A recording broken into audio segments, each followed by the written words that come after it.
चलो हो लेट नहीं छे हो तो आई बताओ हो जल हमनी के पैदल चलत तनी जा ऐसा जगह देखई चलत रह जा लइका ना कि कहे जोग ना आज चुप रही बस नहीं रही बाजा बुढ़ऊ जल्दी चले के बाद चल ना तो हम चुप रही छोड़ के चल जी नहीं चल रोड पर घर रही तो उतरता टुप देनी घुस जी तो घर में अरे तो देखो तेरे काटना बड़ हाथा मारल बा बाप रे बाप ये ले यही सिंह करे संग हमरा जाए के मन ना ए करे चुप रहो बुड़बक के नहीं तनको बुझाइबे ना करला है रोडा गीटी बाटे मारी आ तू चुप चल रह भला रे दूसरों का परेशान क के धइले रही आ बढ़िया से लइका देख लेबे के बा इशारा रबिया के न पान गुटका खाए लग रे ले बड़ा का करेला क्या आदमी में बाप आर्मी में बना तो देख लो बाबू कह दे तनी लइका ठीक ना होई ना तू सुन ले भैया अरे चुप रहो ते ऐसे कहतन तू कान खोल के सुन हम लो चलती ना इनकरे कला सोई चल ना पूछम ना अरे अब लइका बढ़िया ना होई हम बियाह आर्मी में बा, बियाह टेंशन कइलहु मत हम तो ले। भाग के अरे चलिए ये आर्मी कुछ में छोटे बा चले लइका। हमारी सो इज्जत चल ना जाला पगड़ी गिरइबे हम का पहले ही कह दे तनी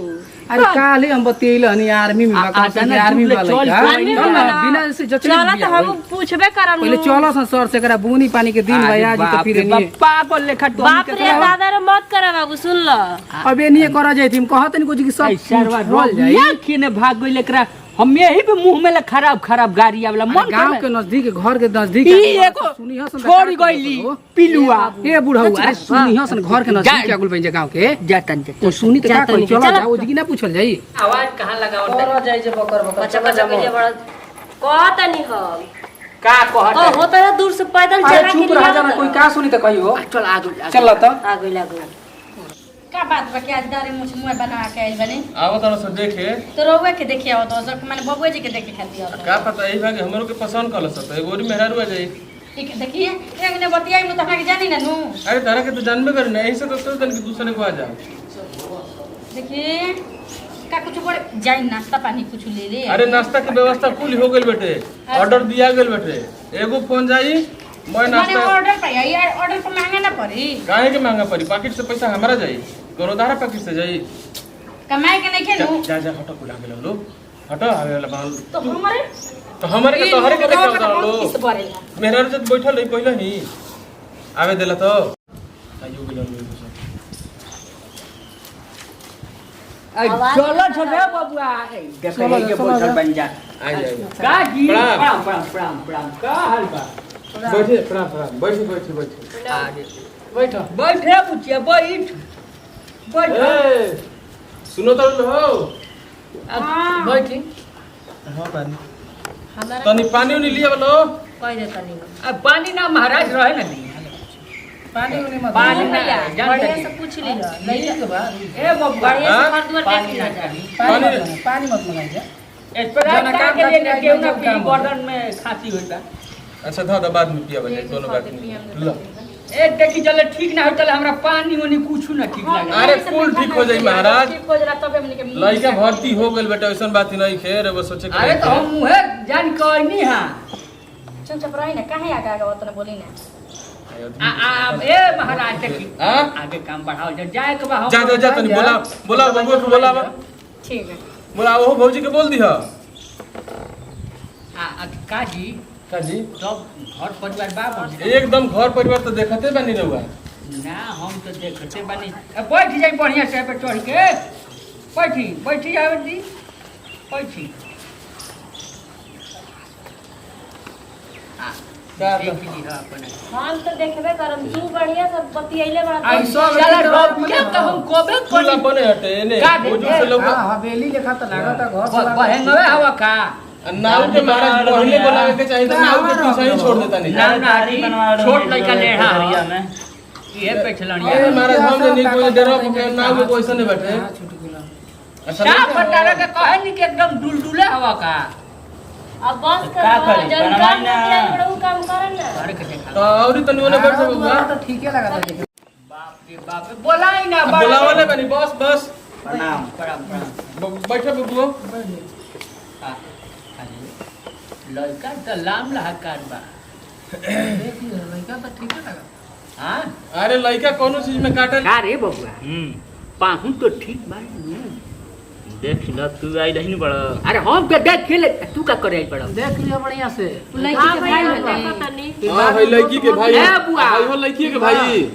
लेकिन ये कहे दो भाव बने जाए वहाँ के पूरा लाम लाकर गोर बने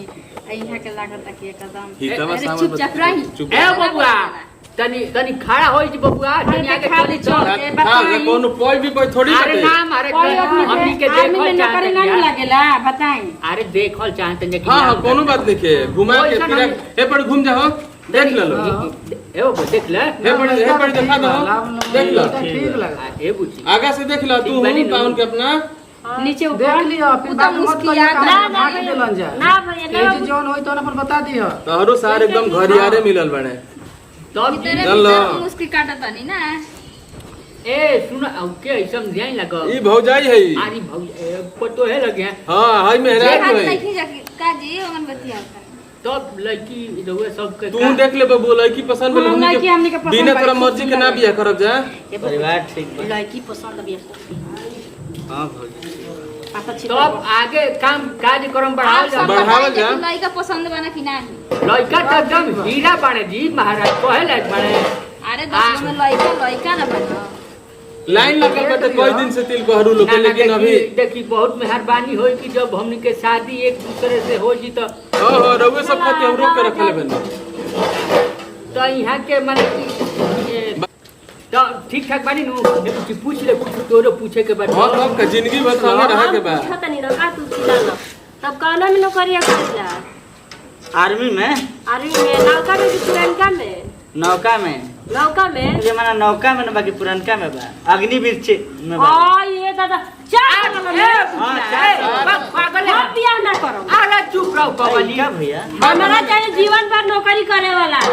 जौन की नौकरी करी ओकरा बाद पेंशन उठी ए महाराज हम ना करब लइका से शादी 5 लाख चलो तो भैया चलो ए गद दिया ले अरे हां 4 साल करम नु आखी 4 साल पहले 4 साल के आगे का करी हो अरे कोनो 4 साल बिजनेस के बाद करी फिर पकौड़ा बेची बिजनेस हां ना चाहिए हमके सरकारी नौकरी वाला चले ना चाहिए रह अरे 4 साल बाद 12 लाख लेके आई देखो चला भैया चला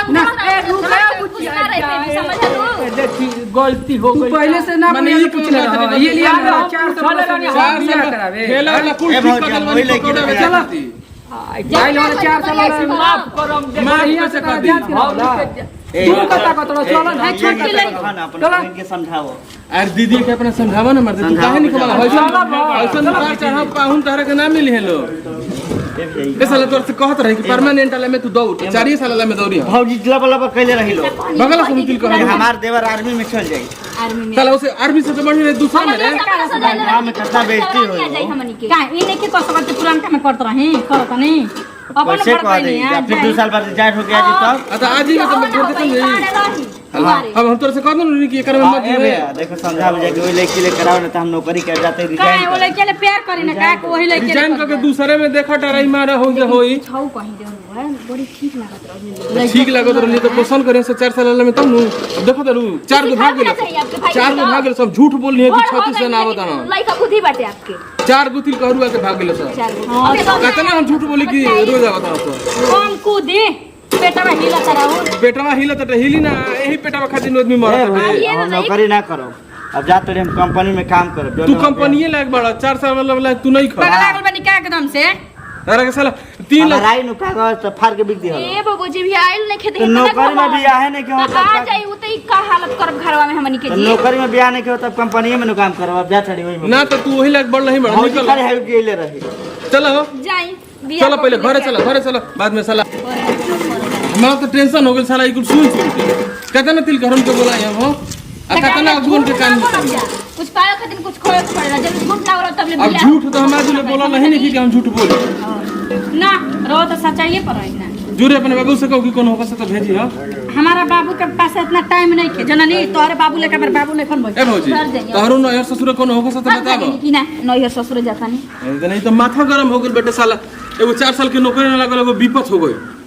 50 गो तिल करू ऐसा भाग गइल स के कर